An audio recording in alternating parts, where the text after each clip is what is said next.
Peço já de antemão, você abra comigo nessa carta de João, o discípulo amado de João. Ele escreveu o Evangelho, mas também escreveu mais 3 cartas e também o Apocalipse. Nós vamos abrir na primeira carta de João, no capítulo 4, versículo 10. E eu lerei com os irmãos. Diz: nisto consiste o amor, não em que nós tenhamos amado a Deus, mas em que Ele nos amou e enviou Seu Filho como propiciação pelos nossos pecados. Agora verso 19. Nós amamos porque Ele nos amou primeiro. Nós o amamos porque Ele nos amou primeiro. Que Deus fale conosco nessa manhã, diante dessa revelação que Deus é amor. Deus é amor. E o mundo em que a gente vive está cansado de pessoas religiosas, bitoladas, com as suas crendices e rituais. Está quase que insuportável viver num mundo onde as pessoas constantemente estão defendendo a sua fé como uma ideologia que todos devem seguir e logo os outros todos estão errados. E o mundo, ele cansou disso, cansou dessa briga, ele cansou de ouvir gente pegando o microfone e dando buzinada o tempo todo. O mundo ele está cansado de pessoas dissimuladas, pessoas que vivem para vender uma imagem pessoal, fingir ser algo que não é.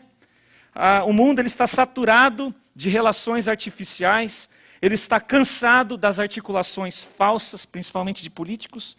O mundo está cansado da propaganda enganosa.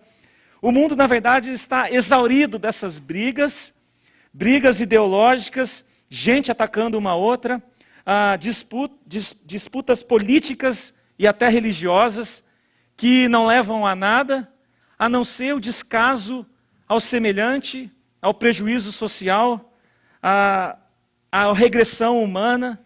E o mundo cansou disso. O mundo já viveu essa experiência diversas e diversas vezes. O mundo, na verdade, ele está enojado de muitas dessas coisas.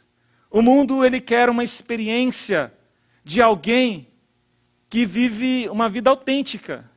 O mundo está desesperadamente carente de pessoas inteiras, completas, mesmo que muito simples, mas completas, honestas.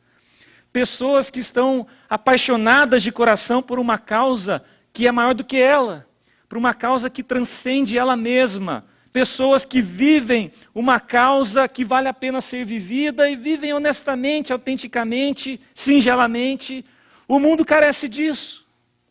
O mundo já deixou de brigar, de certa maneira, sobre as ideologias e quem tem a doutrina certa, quem tem errado, quem está dentro, quem está fora, quem é do PT, quem é do PSDB. O mundo cansou dessa briga, o mundo está querendo gente apaixonada de coração e que vive uma proposta de vida que realmente dignifica o ser humano e o semelhante. O mundo está sedento disso.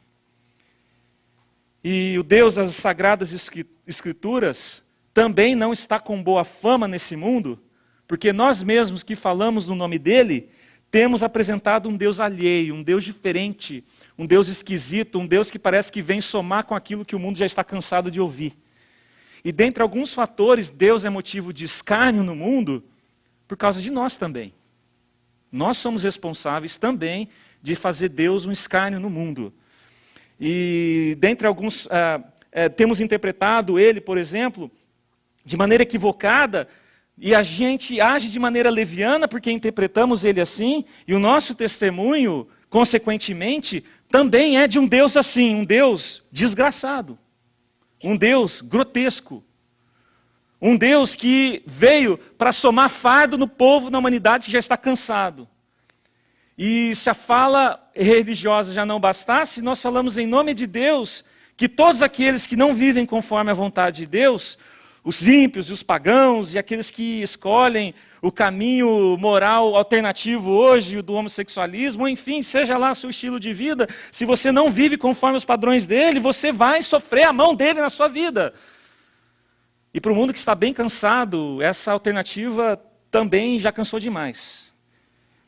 Então a maneira como nós interpretamos Deus afeta nosso modo, primeiro, de se relacionar com Deus, depois a maneira como nos relacionamos uns aos outros, e por fim afeta o nosso testemunho do próprio Deus ao mundo.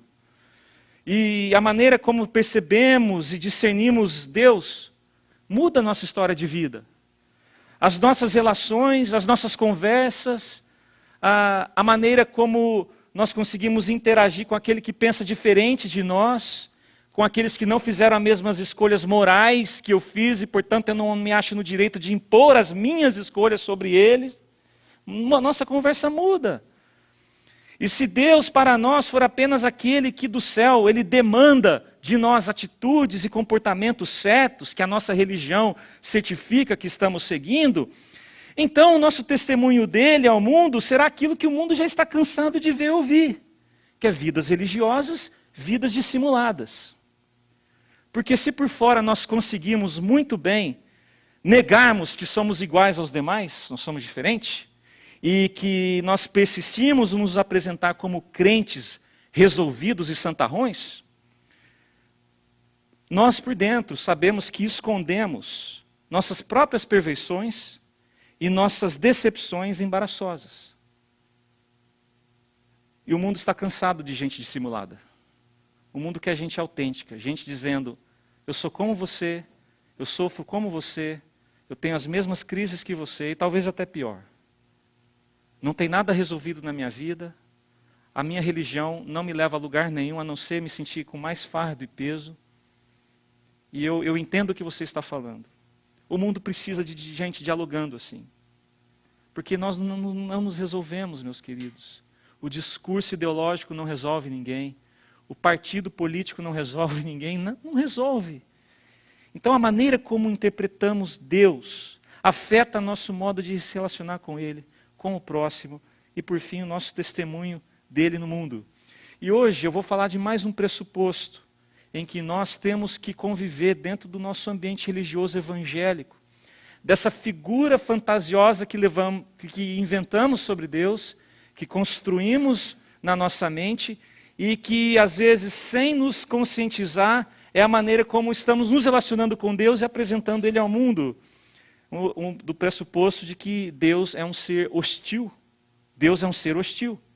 Muitas vezes nós vendemos a figura de um Deus que detesta todas as pessoas que não seguem a sua vontade.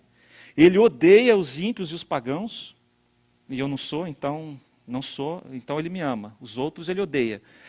Que ele é um ser celestial, agressivo e invasivo, e que ele rejeita os homossexuais e prostitutas, ele condena os indecentes e imorais, e por fim certifica que todos esses têm a vida mais miserável possível. Esse é o meu Deus. E esse Deus hostilizado nós também trazemos para dentro da igreja. Para muitas pessoas Deus é esse ser apavorante, ele é irado, ele é carrancudo, ele é caprichoso, ele é perverso, e é um Deus assim que ele pinta a foto de ser um Deus sorridente, amoroso, carinhoso, mas que o que ele quer fazer é só te atrair, porque depois disso você vai conhecer quem ele é mesmo, você vai ser vulnerável a ele, quando você estiver no momento de maior necessidade sua, ele vai vir e vai aplicar a lei sobre você, ele vai aplicar o seu juízo. Então, na verdade, é esse Deus que segura nas suas costas, nas suas mãos, um chicote, só esperando o momento oportuno para tirar o sorriso do seu rosto e aplicar o castigo sobre você. E a pessoa nessa mentalidade, ela tem medo de Deus. Ela tem medo de viver, ela tem medo de morrer, tem medo de caminhar com Deus. E tem gente que tem medo de ser religioso, porque se ser religioso é viver nesse fardo, então eu não quero ir para a igreja. Eu não quero viver assim. É melhor eu viver com um Deus mais tranquilo, um Deus não tão impositivo, não tão exigente, um Deus lá de cima, eu aqui de baixo, e assim, eu vou trilhando os meus caminhos. E a pessoa, ela com essa mentalidade, ou ela desiste do meio evangélico, ela fala, agora eu vou viver sozinho para mim mesmo, e Deus eu comigo, e eu vou fazer esse negócio de igreja acontecer, só eu sozinho assim.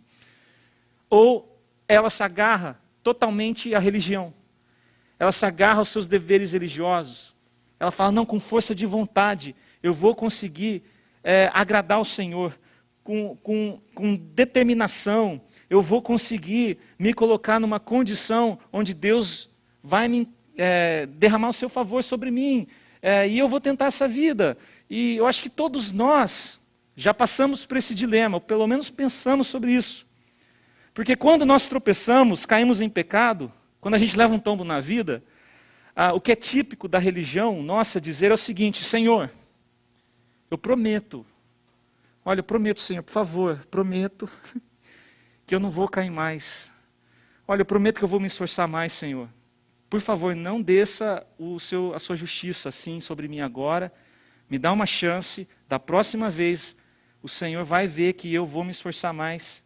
E a pessoa ela acha que esse esforçar agrada o Senhor. Que é isso que Deus está pedindo. E esse Deus da fantasia religiosa é esse de que se esforçarmos, Ele vai ficar feliz. E a sua ira vai ser aplacada e a gente vai conseguir fazer Deus favorável a nós. E nós vamos, quando erramos, nós conseguimos compensar os nossos erros. Nós conseguimos fazer isso. E aí então tem carnaval, mas depois tem a quaresma. E dá para compensar. E a gente traz isso para dentro do nosso mundo evangélico, religioso.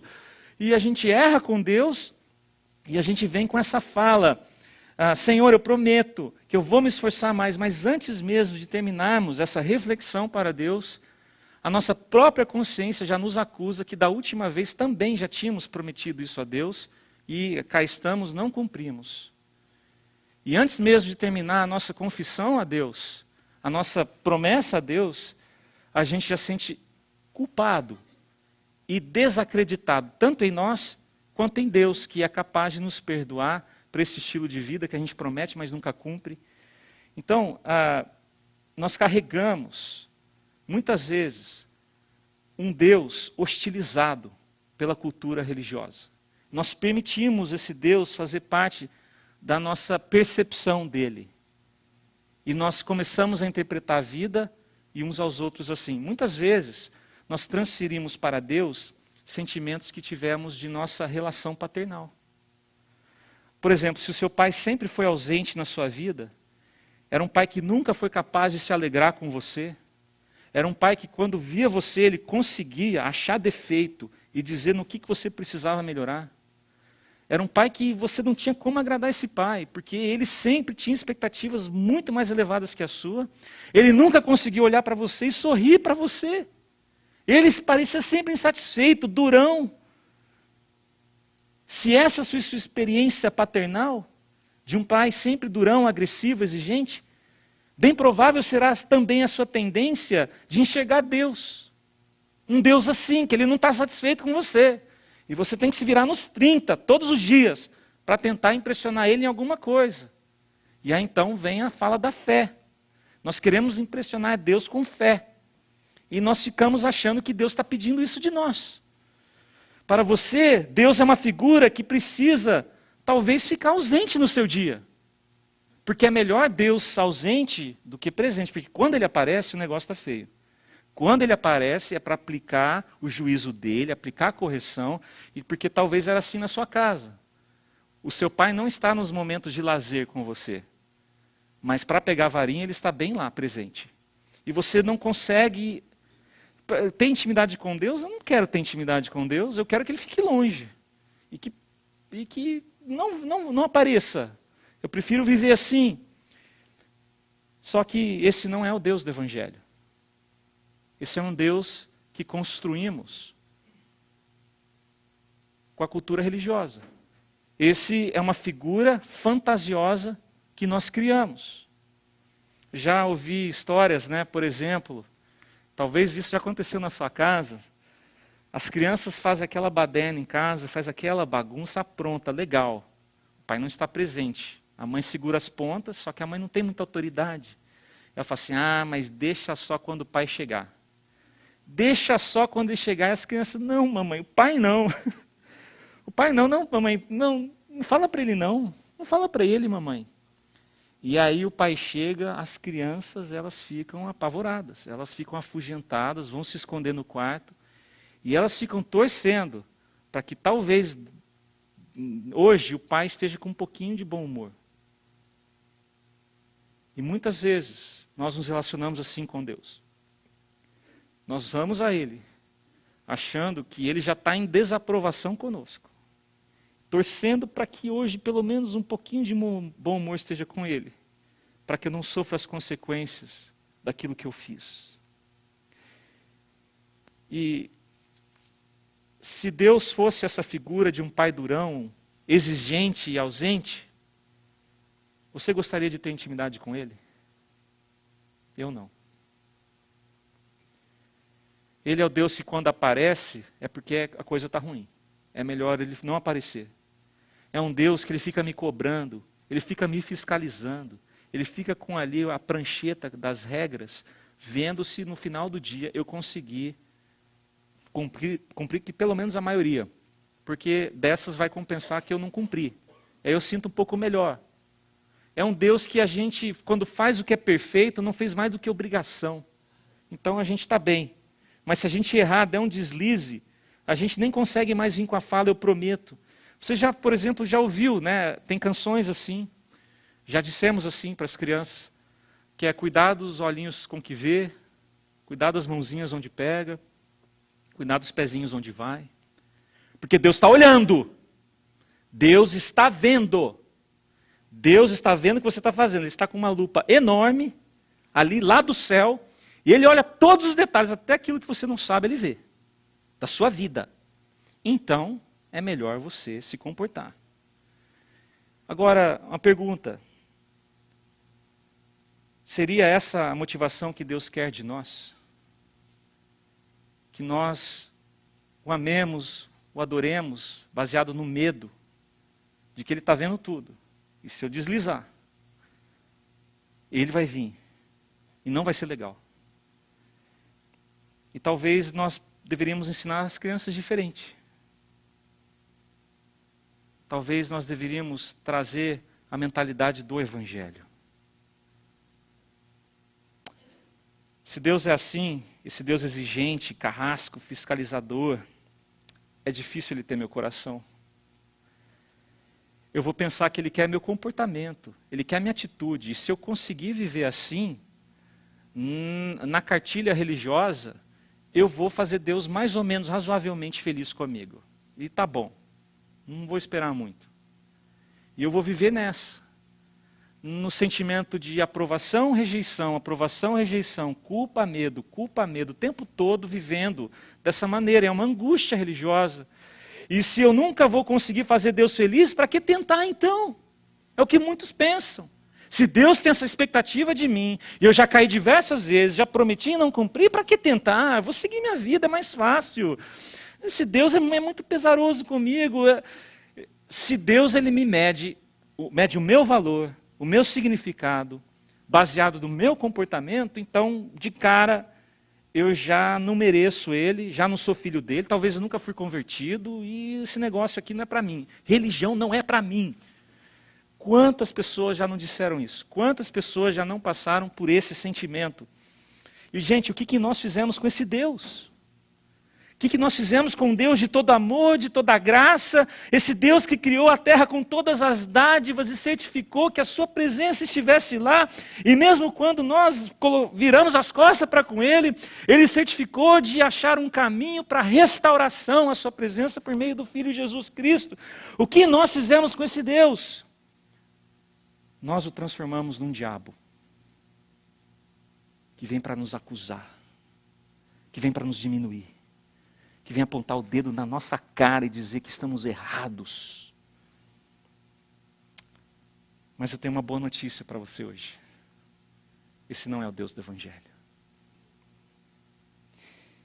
É só uma figura que a nossa cultura religiosa inventou.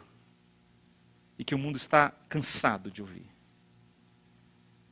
O mundo mesmo está sedento desse amor da cruz do Calvário.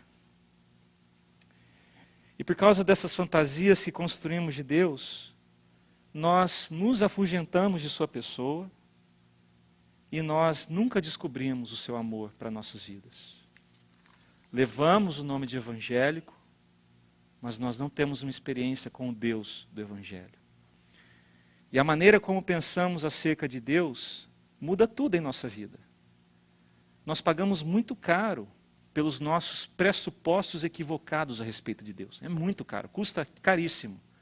Custa a nossa sanidade e o nosso bem-estar. E a alegria das relações. Custa muito. Ser religioso de carteirinha custa demais. Nós perdemos esse grande privilégio de ter Deus ao nosso lado e saber que Deus não é contra nós, Ele é a favor de nós, Deus para nós, Deus Emanuel. Foi o que chamaram Jesus, Emanuel. Evidência estampada no mundo de que Deus, desde quando perdemos o seu abraço amoroso no Jardim do Éden, fez de tudo para recuperar esse abraço amoroso. Colocando Ele a favor de nós por meio do Filho. Esse é o Deus do Evangelho. O Deus do Evangelho não é um Deus desagradável. Não é um Deus que Ele usa a religião para te acusar, para te condenar, para te demandar, para te assolar, para pesar sobre a sua vida, porque Ele já sabe que você é um ser cansadíssimo, uma ovelha que já tem fardo suficiente para viver essa vida miseravelmente. E Ele não quer fazer a sua vida mais miserável. Embora na mídia parece que Ele quer. Mas esse, na verdade, não é Deus, nunca foi Deus. As Escrituras colocam outro nome para aquele que veio nos acusar, o diabo. Então, se você tem na sua religião um Deus que lhe faz mal-estar o tempo todo, eu sugiro que você mude de Deus, mude de religião, troque de Deus. E Deus não vai ficar ofendido, porque você está trocando de um Deus que não é Ele. É um Deus que a cultura inventou. Pode trocar sem peso de consciência, porque o Deus do Evangelho não é assim. Então o diabo vem, ele aponta o dedo bem à nossa frente e coloca tudo o que nós somos, imerecedores, pecadores, hipócritas, dissimulados, egocêntricos, vaidosos, egoístas, o que você quiser colocar, ele vem e certifica-se que nós estamos ouvindo e entendendo isso. E o dedo de Deus onde está?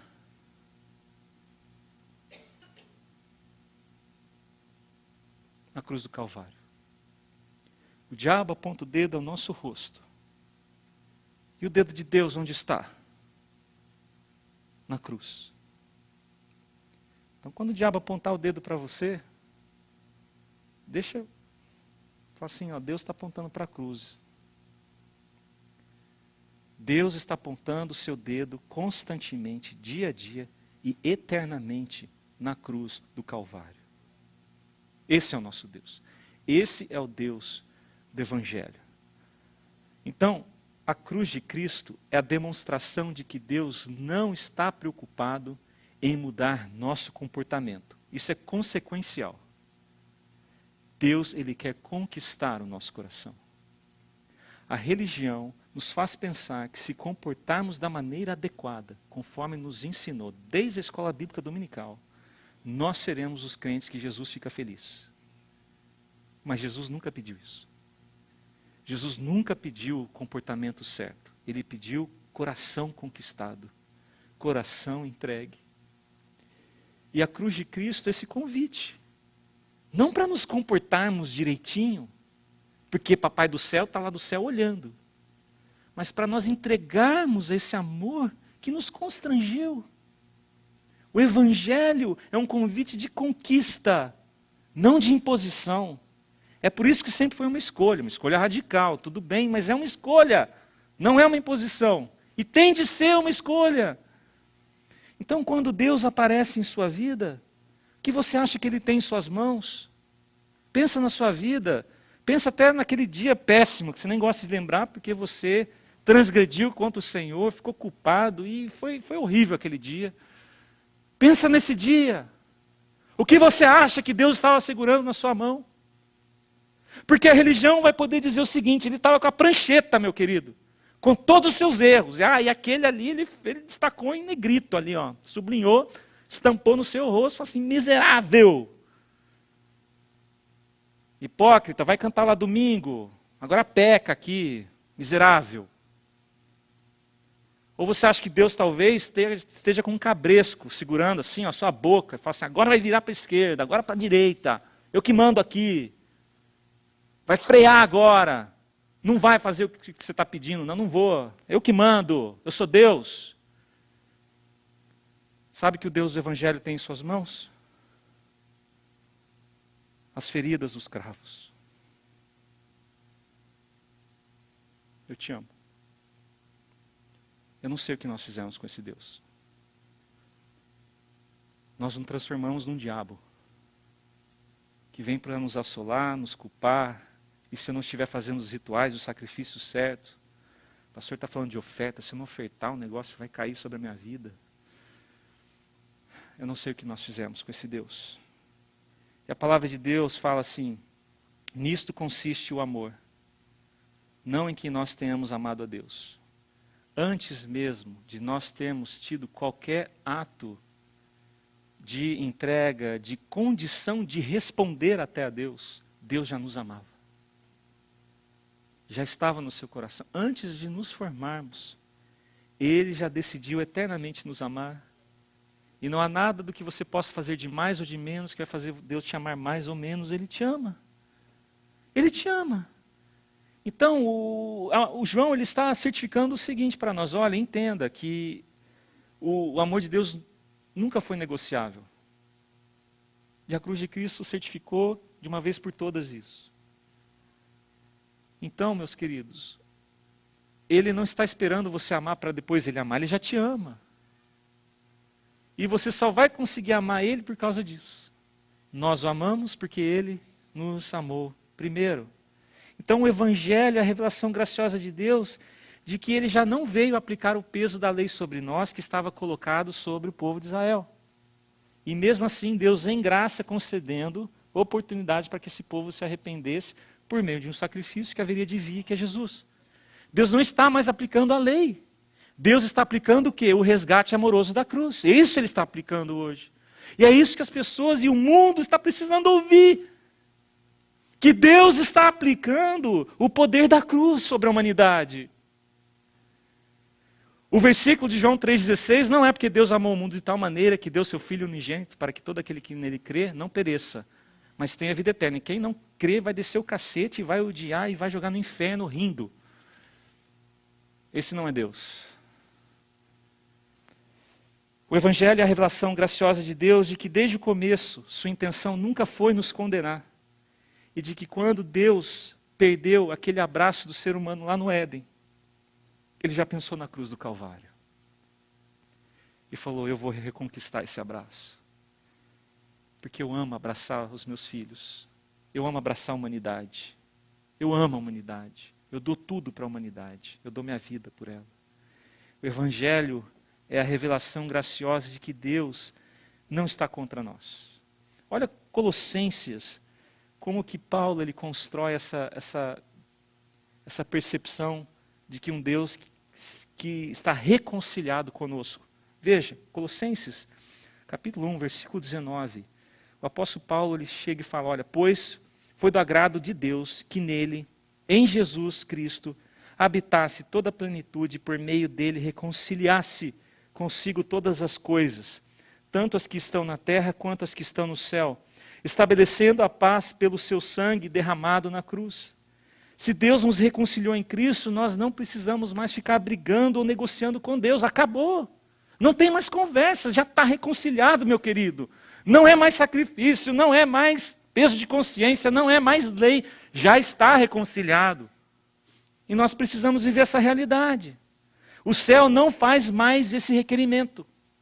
Deus não faz mais essa demanda. Por quê? Porque a demanda foi cumprida em Cristo. Então, Deus está aplicando a graça da cruz, não o peso da lei. Isso é bênção para nós. Jamais serve de motivação para seguirmos a nossa vida leviana ou libertina. Porque daí, de fato, não entendemos o que é o Evangelho. Porque se você é conquistado pelo Evangelho, essa opção, na verdade, é muito absurda para você. Como que eu posso fazer algo de tamanha gravidade, sustentar uma vida longe do meu Criador, sendo que o meu Criador deu a vida por mim? Eu não consigo mais.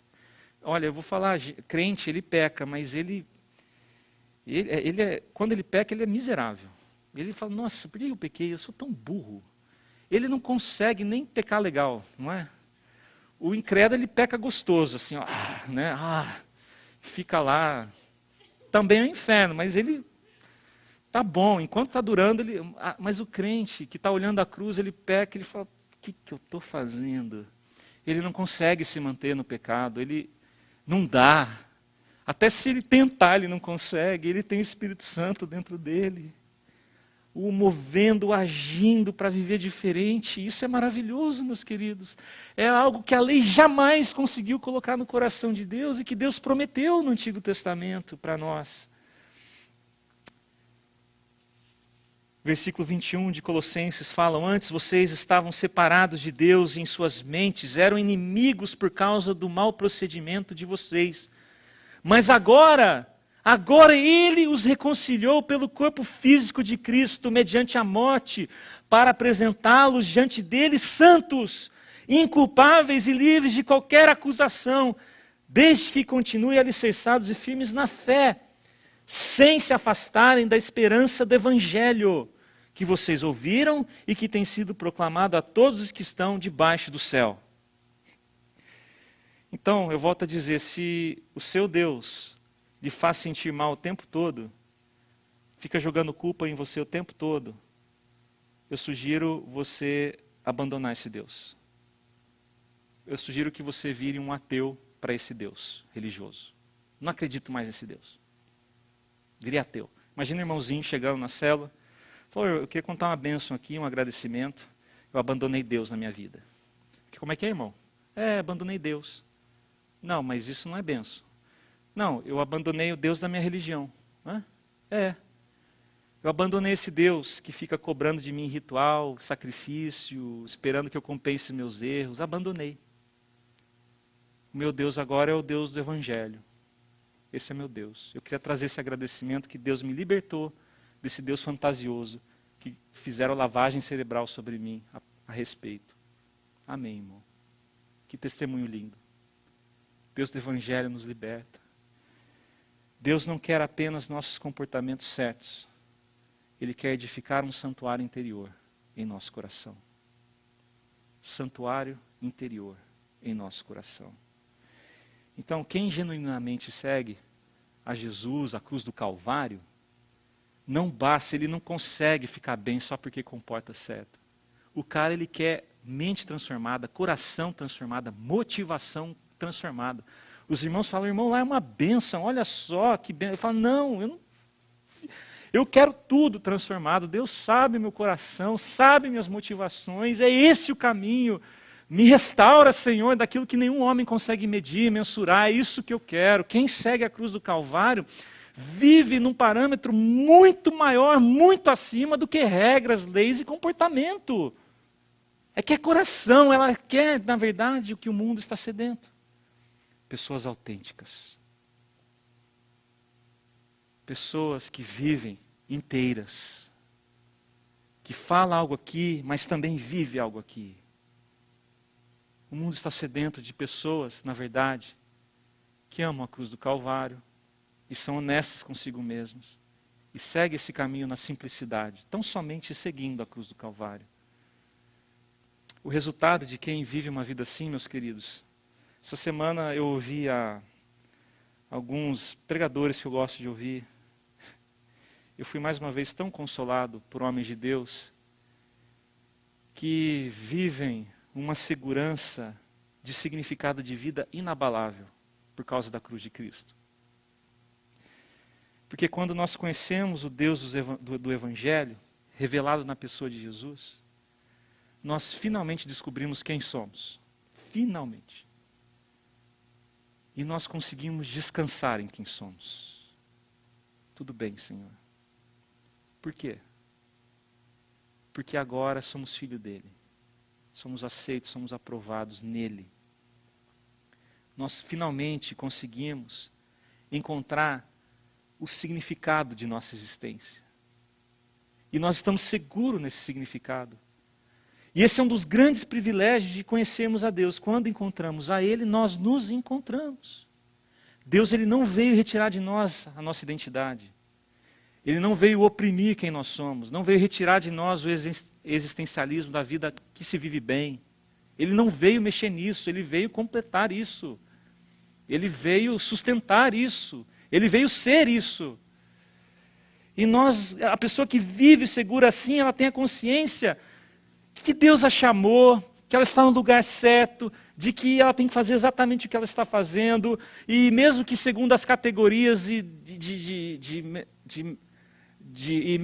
mensuras desse mundo, porque todos falam, você não está conseguindo nada na vida, você não está conseguindo ajuntar, você não tem fama, você não tem casa própria.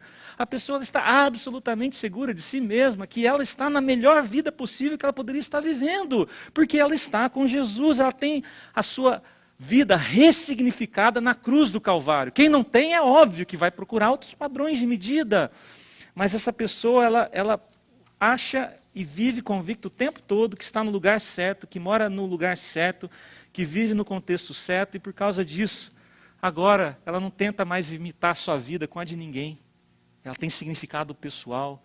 Ela não tenta mais copiar a história de ninguém. Porque fulano de tal, olha como ele é próspero. Não, a minha prosperidade é aqui. Essa pessoa com segurança de significado, ela não mede mais a sua vida segundo as grandezas desse mundo, segundo carreira profissional, glamoures que se levantam. A maior grandeza de quem vive o Evangelho de Jesus é o próprio Jesus.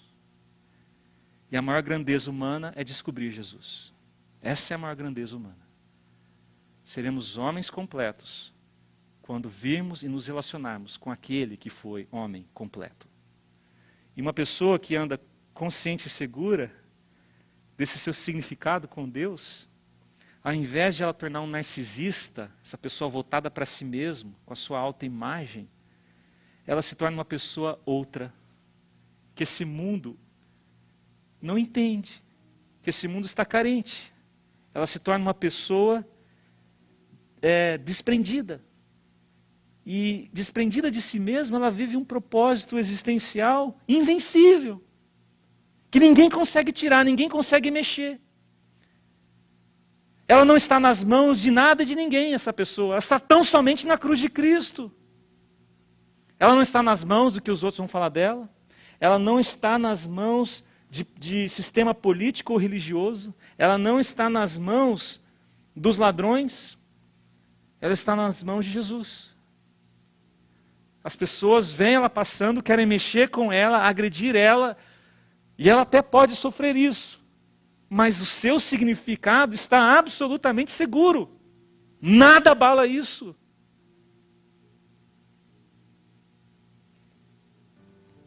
E essa pessoa, ela consegue viver cheio de significado com pouco ou muito. Na abundância, na escassez, com tribulação ou ausência de tribulação. Porque a cruz de Cristo causou isso. A cruz de Cristo ressignificou a sua vida. E então, como Paulo fala, a invencibilidade chegou.